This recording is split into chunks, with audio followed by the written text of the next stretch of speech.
अमरीकी हुकाम का ईरानी तेल बरदार जहाज़ों को कब्जे में लेने पर गौर। अमरीकी मीडिया के मुताबिक ऑयल टैंकर्स को कब्जे में लेने का मकसद ईरान पर दबाव बढ़ाना है। व्हाइट हाउस को ईरानी रद्दअमल और तेल की आलमी मंडी पर असरात का खदशा है। उधर अमरीकी सदर ट्रंप ने एक और इंटरव्यू में कहा, ईरान से मुज़ाकरात नाकाम हुए तो दूसरा बहरी बेड़ा भेज सकते हैं, किसी मुआहदे पर ना पहुंचे तो सख्त कार्रवाई करना पड़ेगी।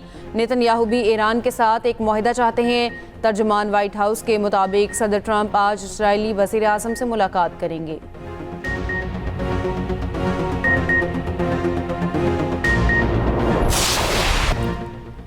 पाक भारत जंग में 10 तैयारे गिराए गए। अमरीकी सदर डोनाल्ड ट्रंप ने फिर पाक भारत जंग रुकवाने का तज़किरा कर दिया।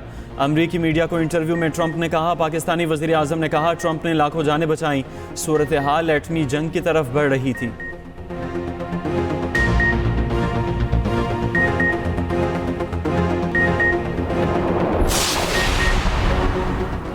गाज़ा में जुल्म की इंतहा, गाज़ा पर ख़तरनाक तरीन अमरीकी थर्मोबैरिक बमों का इस्तेमाल। खलीजी मीडिया के मुताबिक तकरीबन 3000 फ़लस्तीनियों के फ़ज़ा में तहलील होने का होलनाक इंकशाफ हुआ है। थर्मोबैरिक बमों का दर्जा हरारत 3500 सेंटीग्रेड होता है। बम से फौरी तौर पर जिस्म राख में तब्दील हो जाता है। माहिरीन का कहना है कि ये जंगी जुर्म है। यूरोप और अमरीका ने इसराइल को ये बम सप्लाई किए। आलमी निज़ाम इंसाफ गाज़ा इनके इम्तिहान में नाकाम रहा।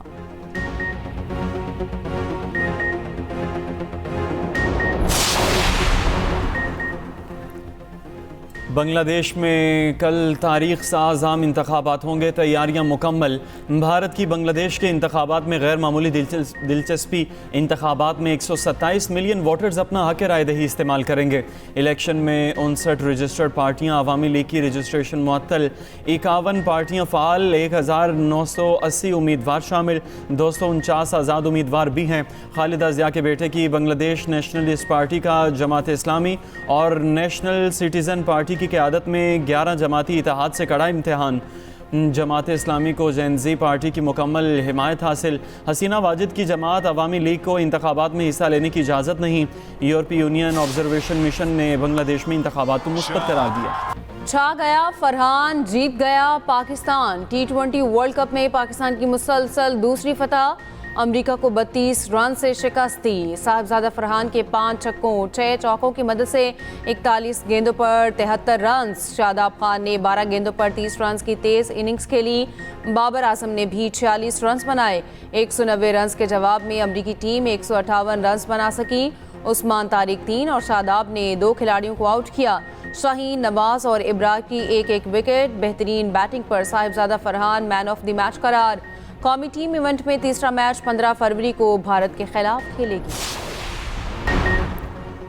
पाकिस्तान के फैसले पर आईसीसी 174 मिलियन डॉलर के नुकसान से बच गया। ब्रॉडकास्टर्स को भी लाइफलाइन मिल गई। श्रीलंकन हुकूमत और कोलंबो की होटल इंडस्ट्री भी फैसले से खुश। होटल बुकिंग के दाम कई गुना बढ़ गए। मुंबई और दिल्ली से कोलंबो के एयर टिकट में इजाफा। बेयकीनी ख़त्म होने पर क्रिकेट फैंस ने भी सुख का सांस लिया। नायब सदर BCCI राजीव शुक्ला ने एतराफ़ किया, आईसीसी ने पहल की और पाकिस्तान को मुज़ाकरात की मेज़ पर लाई। 15 फरवरी को पाक भारत मैच सबके लिए खुशखबरी है।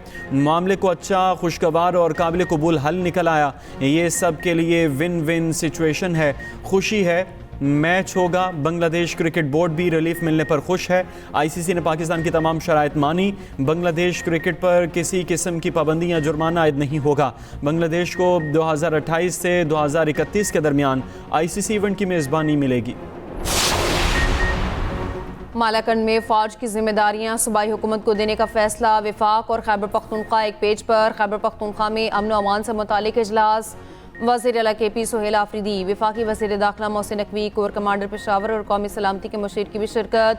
इलामी के मुताबिक मालाकंड डिवीज़न में सूबाई हुकूमत के नज़्म व नस्क को मॉडल के तौर पर नाफिज करने का फैसला। मॉडल को खैबर पख्तूनख्वा के मुतासरा अजला बिलखसूस खैबर और खुसई और कुरम में मरहलावार नाफिज किया जाएगा। रवां साल PSL के मैचेस पेशावर में भी कराए जाएंगे। वज़ीर आला सुहेल आफरीदी ने कहा, सूबे के मफाद में काम करूँगा। इससे पहले पेशावर में तकरीब से खिताब में सुहेल आफरीदी ने कहा, अपनी सियासत के लिए किसी के दर पर नहीं जाऊँगा, मगर सूबे और आवाम की बात आएगी तो अगर कोई शख्स नापसंद भी हुआ तो आवाम के लिए उसके साथ बैठूँगा। दबाव, धमकियों और बंद कमरों के फैसलों पर समझौता नहीं करेंगे।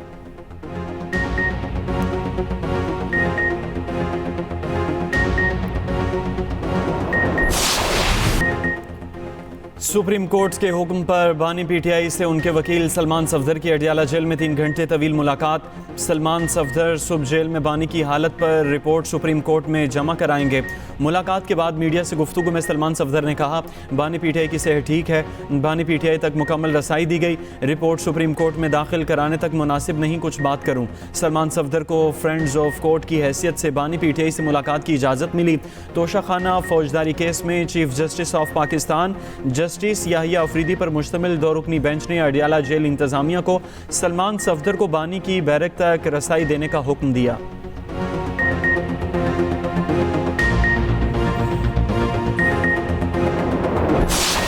बलूचिस्तान को जो है वो चला रही, मेरे ख्याल है hats off to you CM साहब। हम बिल्कुल इस चीज़ की कदर भी करते हैं और मैं ये भी कहना चाहती हूँ कि बतौर चीफ मिनिस्टर पंजाब और बतौर पाकिस्तानी और आपकी बहन के नाते होने के नाते पंजाब के तमाम जो भी खिदमात हैं, वसाइल हैं, जिस किस्म की भी आपको कोऑपरेशन की सपोर्ट की ज़रूरत है, चाहे वो यहाँ पर जो आपके जो ऑपरेशन हो रहा है खवातीन के खिलाफ, उसमें या आपकी गवर्नमेंट में जिस किस्म के लिए चैलेंजेस जो आपको दरपेश, मैं आपको सिर्फ ये यकीन दिलाना चाहती थी कि हम आपके साथ हैं। बलूचिस्तान के लिए पंजाब के वसाइल हाजिर, खवारिज के खिलाफ हर मुमकिन ताउन की यकीन दहानी। वज़ीर आला पंजाब मरीम नवाज का सिक्योरिटी फोर्सेस के लिए 10 अरब रुपए की मुआवनत का ऐलान। हालिया दहशतगर्द हमलों से मुतासरा खानदानों से मुकम्मल यकजहती का इजहार। मरीम नवाज का बलूचिस्तान का दौरा, एफसी हेडक्वार्टर्स में तकरीब में शिरकत। वज़ीर आला बलूचिस्तान सरफराज बुगटी के साथ सहाफ़ियों से गुफ्तगू में मरीम नवाज ने कहा, बलूचिस्तान को फितना नहीं फितनल खवारिज का सामना है। फितनल खवारिज के खिलाफ ऑपरेशन में हर मुमकिन ताउन फराहम करेंगे। दुआ है बलूचिस्तान से दहशतगर्दी का जल्द खात्मा हो। वज़ीर आला बलूचिस्तान सरफराज बुगटी ने मरीम नवाज की जानिब से सिक्योरिटी फोर्सेस के लिए 10 अरब रुपए की मुआवनत के ऐलान को काबिल तहसीन करार दिया। कहा, बलूचिस्तान में हुकूमत और अपोजिशन अवामी फलाह के लिए मुत्तहिद हैं। वज़ीर आला पंजाब मरीम नवाज की गवर्नर बलूचिस्तान से भी मुलाकात। गवर्नर ने मरीम नवाज को यादगारी शील्ड पेश की। सीनियर वज़ीर मरीम औरंगज़ेब और उस्मा बुखारी भी वज़ीर आला के साथ थी।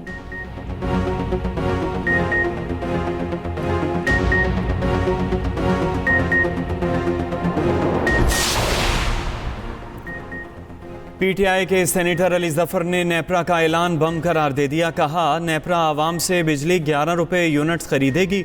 हुकूमत ये बिजली आवाम को 40 रुपए फी यूनिट फरोख्त करेगी। ये कहाँ का इंसाफ है? आवाम से वादा किया गया था कि सोलर लगाएं, आपको फ़ायदा देंगे। लोगों ने कर्जे लेकर सोलर पैनल्स लगाए। सेनेट इजलास में नेट मीटरिंग लाइसेंस पर बहस में पीपल्स पार्टी की सेनेटर शेरी रहमान ने कहा, अगर पाकिस्तान बार बार टैरिफ रेट बदलेगा तो गैर मुल्की सरमायाकारी कहाँ से आएगी? शहरियों पर बोझ न डालें, डिस्कोज को ठीक करें। वफाकी वज़ीर तवानाई अवैस लगारी ने कहा, सोलर पर बिजली फी यूनिट 5-6 रुपए में बन रही है। 27 रुपए पर नेट मीटरिंग को देना क्या बाकी सार्फिन से इंसाफ है? रेगुलेशन ना करते तो नेट मीटरिंग वालों की वजह से गरीब सारिफ पर बोझ आता। सोलर एसोसिएशन ने भी रेगुलेशन ज़रूरी करार दी। हम 55% क्लीन एनर्जी हासिल कर चुके हैं।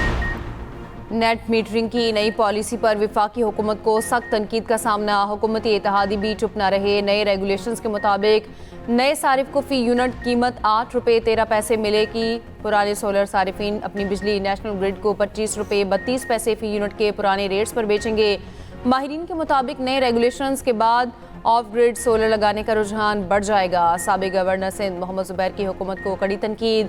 कहा, हुकूमत नाअहल नहल और नहल है। हुकूमती इत्तेहादी पीपल्स पार्टी की सेनेटर शेरी रहमान ने एक्स पर लिखा, नई पॉलिसी सस्ती बिजली देने वाले शहरियों को सजा देने के मुतरादिफ है। पीपल्स पार्टी के रहनुमा नदीम अफजल चंद ने कहा, सोलर वालों से बहुत बड़ा फ्रॉड शुरू हो गया। साबिक वज़ीर ख़ज़ाना मिफ्ता इस्माइल ने कहा, सारिफिन इजाफी शमसी तवानाई के लिए बहुत कम मुआवजा वसूल करते हुए मुकम्मल कीमत अदा करेंगे। टैक्स के इलाज से इस फ़र्क को मज़ीद वसी किया जाएगा। साबिक वफाकी वज़ीर फवाद चौधरी ने कहा, सेठों की बिजली सस्ती करने के लिए घरेलू सारिफिन पर 2 तरफ़ा हमला किया गया। एक तरफ बिजली के रेट्स बढ़ा दिए गए, दूसरी जानिब सोलर नेट मीटरिंग अमली तौर पर ख़त्म कर दी गई। जमात इस्लामी ने भी नई पॉलिसी को मुस्तरद कर दिया।